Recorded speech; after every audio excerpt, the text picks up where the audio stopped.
Welcome back. Math's easy, step by step. In this part 23 video, we're going to talk about adding and subtracting improper fractions. And so one of the rules is when you add, or you're adding, and you're subtracting with fractions, you must have a common denominator. And if you've been watching the videos with me, you know the denominator is the bottom value number in a fraction. Okay, so as you can see here, this is an example of fractions with a common denominator. You can see 3 is the common denominator, and it stays 3 throughout the addition problem. We have 3 over 3 plus 5 over 3. Now 5 is top heavy. That's called an improper fraction. And so we have, when we have the same denominators, we can add or subtract the numerator. That's the top value. So 3 plus 5 is 8. You can see our fraction is 8/3, but it's still top heavy. It's still an improper fraction. You may be asked to convert this improper fraction into a mixed number. So if you're ever asked to or required to convert an improper fraction into a mixed number, always understand that a fraction is a division problem, right? Top number divided by bottom number, or numerator divided by denominator. So 8 divided by 3. You must know this in order to convert an improper fraction into a mixed number.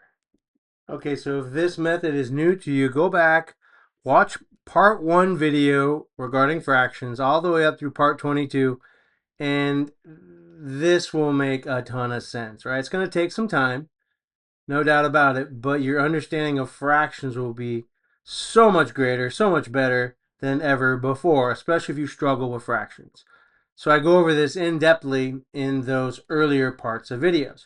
So again, fraction 8/3 is 8 divided by 3, right? There's my divisor bar, 8 divided by 3.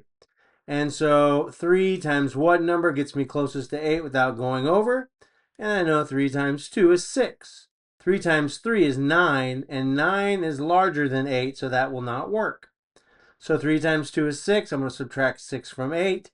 My remainder is 2. Now, this is kind of the formula I went over in a bunch of those part videos very slowly. Right now I'm going kind of quick. So the number above the divisor bar, that's my whole number. It's going to fit right here in front of the fraction.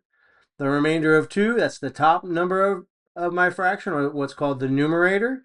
So that 2 is going to go right up here in the top part of my fraction. And then 3 is the denominator, or the bottom number, and that stays the same throughout the entire process.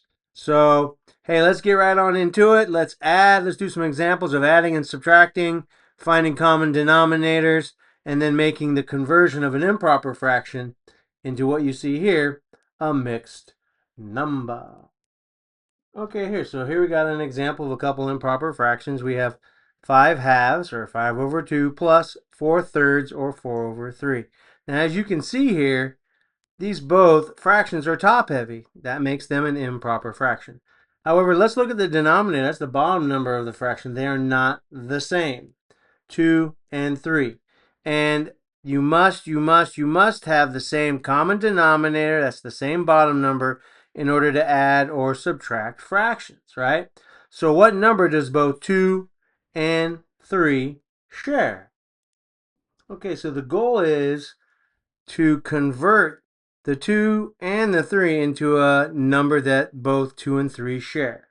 So what I've done to try to make it easier is I've highlighted the 2 in yellow, I've highlighted the 3 in orange. So for those of you that are beginners in understanding fractions and finding common denominators, both 2 and 3 share a product. A product is just a fancy way of saying an answer to a multiplication problem, right? So I'm going to take 2 and 3, and I'm going to multiply times 1, times 2, times 3, 4, 5, 6, 7, all the way to 20 if I have to find that number that they both share.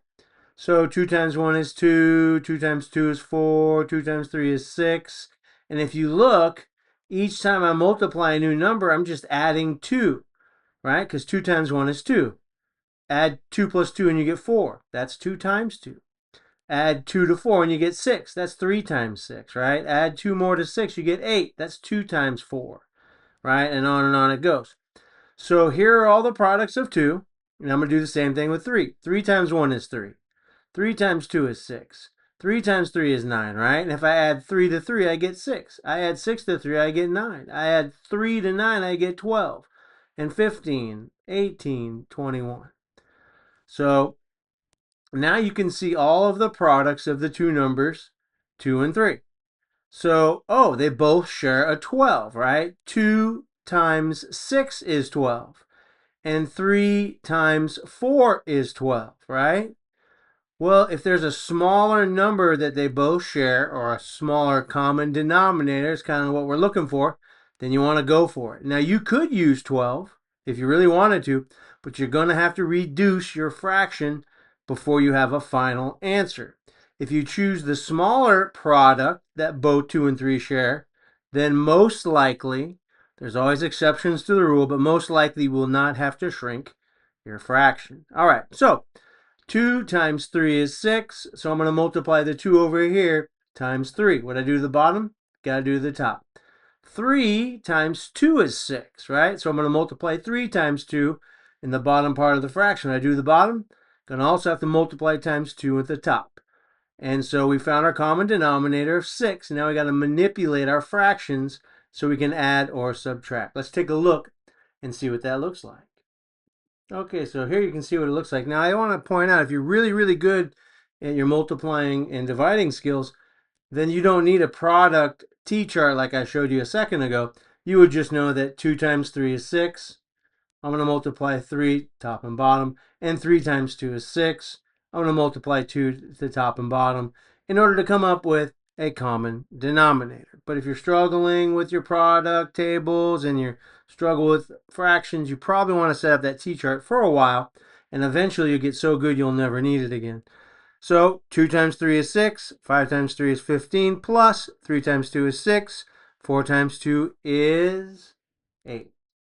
Okay, so as you can see here, we have 5/16 plus 8, 5/6 plus 8/6, right? Now that the denominators are same, we add the top. 15 plus 8 is 23, and notice the denominator stays the same throughout. So 23/6 is the improper fraction, or we can convert it into a mixed number, 3 and 5/6. Remember, every fraction's a division problem. 23 divided by 6. And what you see here is 23 divided by 6. So what number times 6 gets me closest to 23 without going over? Well, I know 6 times 4 is 24. 6 times 3 is 18. So 18 is not larger than 23. It works. 6 times 3 is 18. I'm subtract 18 from 23. It leaves me a remainder of 5.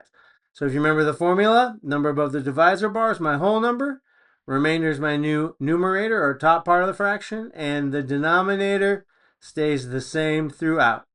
So our answer here is 23/6, or 3 and 5/6. Hopefully this is starting to make sense to you. Don't worry, we got lots and lots. We got lots and lots and lots and lots of more examples for you. Thank you for joining me in this part 23 video. Stick around. Not only do I have examples of improper fractions, but mixed numbers. We'll be adding mixed numbers throughout this series. And hopefully this is starting to make things a little easier for you when it comes to fraction. Remember, math is easy when you take it step by step. If I have helped you, please help me to help others. Like, follow, share, and subscribe. Thank you for your time.